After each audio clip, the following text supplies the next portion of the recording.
بعد از مرحله روغنکاری روی دیوارهای گچی میرسیم به بطونه. البته اگه رنگ دیوارتون قبلا رنگ خورده و چه رنگ روغن چه رنگ پلاستیک نیازی به روغن دیوار نداره. همین مستقیم میاد به بطونه درست کردن و بهگیری دیوارها. ولی نه، اگه گچ بود باید روغن دیوار بخوره باید بطونه کامل بخوره. چون بطونه که نیازی به بطونه درست کردن اولین مرحله دیوارها ابزار فروشی و رنگ فروشی میتونید تهیه کنید. ولی به شرطی که بعد این گرفتگی با یه سنباله باید یه طرف اینو مثل تیر کنید از شغلان برنده تر بشه که چپ رنگ بده. این یکی. بعد مقاصدی که برای بطون استفاده میشه مل، آب، تینر. برای دیوارهای گچی بطونش روغن بطون اضافه میشه. برای روی رنگ که تغییر کنید روغن اضافه نمیشه. رنگ آفتن سهل بهترین رنگی برای درست کردن بطونه. حالا شروع کنید برای بطون درست کردن.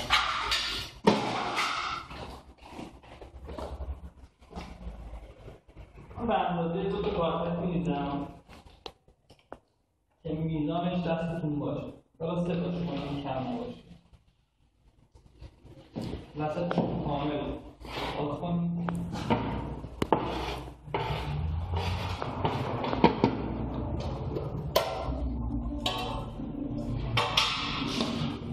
رنگ رو اضافه می‌کنیم، رنگ آفتر سحر که برای بطونه خیلی خوبه.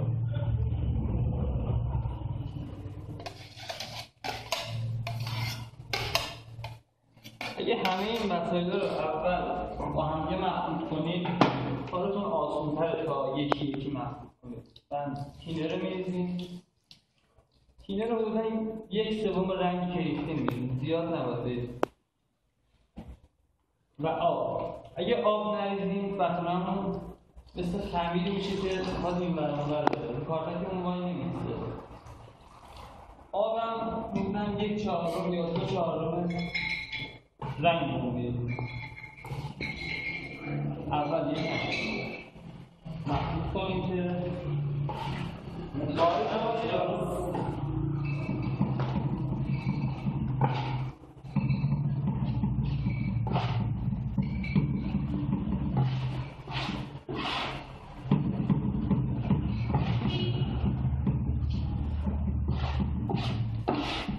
زحمت بیشتری داره براتون درست کردن.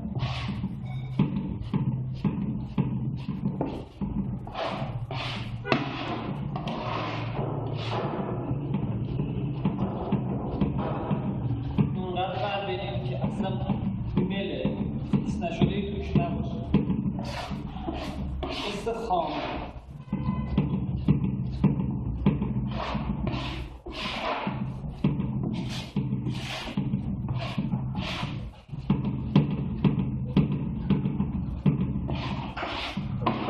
رنگ روغن بطونه پلاستیک با این فرق می‌کنه. هم رنگی استفاده میشه هم روی کاربردش توی خونه.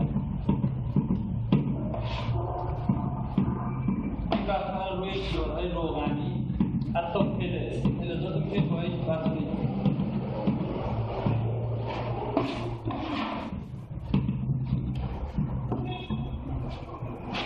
کامل بردارید.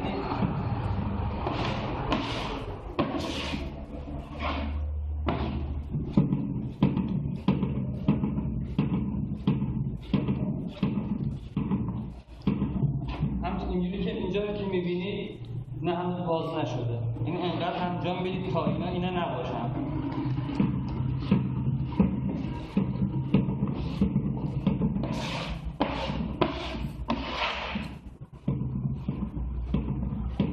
این بطونه برای لکه‌گیری از روی دیواری که رنگ شده قبلا. اما بطونه هم آماده است.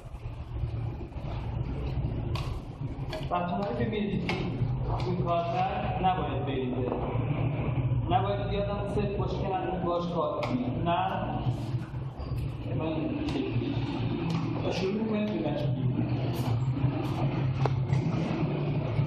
کار درشتی هر چیزی لکه‌گیری اصلا نباید بذارید روش کنه لبه‌ای داشته باشه کامل جمع کنید، فقط لکه ها رو بگیرید. اینجا لکه ها که هست فقط لکه، هیچ لبه‌ای نداشته باشه، چون اگه لبه داشته باشه در سنباده کاری به مشکل برمی‌خوره، زحمت بیشتری می‌خواد ازتون و این چنین. و میرسیم به این بطنه رنگی روی دیوار که قبلا رنگ شده بود. حالا دیواری داریم که گرچه روغن‌دیوها داریم بهش، به این بطنه که آماده شده مقداری روغن بطنه اضافه می‌کنیم.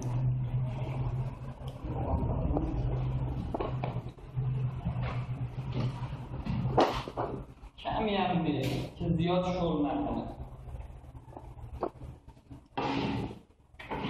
حسن این روغن که بزرگونه به اینه که گرچ بطنه رو جذب میکنه و نمیشه راحت کشید. همچنین بطنه رو خیلی سخت میکنه بعد خوش شدن، یعنی مقاومتش میره بالا.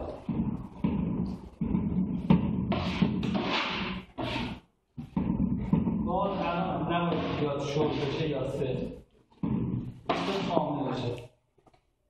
حالا کامل میگم سفت. حالا میریم برای بطنه کامل روی دیوارهای گرچی ماستیک از بالا شروع کنید به اینجا. اینجا هم نباید کنه لبه‌ای داشته باشه.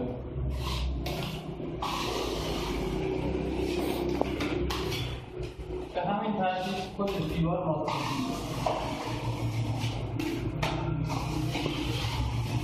بعد از انجام بودن چند ضربه این بطنه سفت میشه و بطنه ایمان گذاشته بطنه جنگی داره و شروع به کار کنید.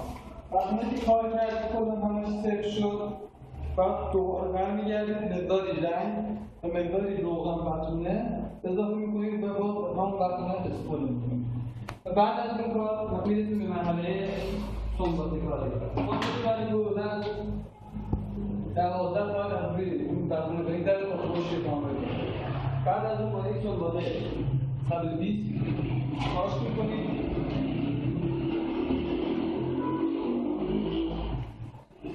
کامل همه جا رو سنباده میکشید که اصلا هیچ گونه لک یا پردی هیچی نداشته باشه، مثل شیشه. و بعد از اون که در مرحله بعد توضیح میدم رنگکاری انجام میدید و انتخاب رنگتون هم سعی کنید هارمونی داشته باشه. واحدی که میخواید کار کنید هارمونی رنگ که در وبسایتتون هم هست استفاده کنید. موفق باشید.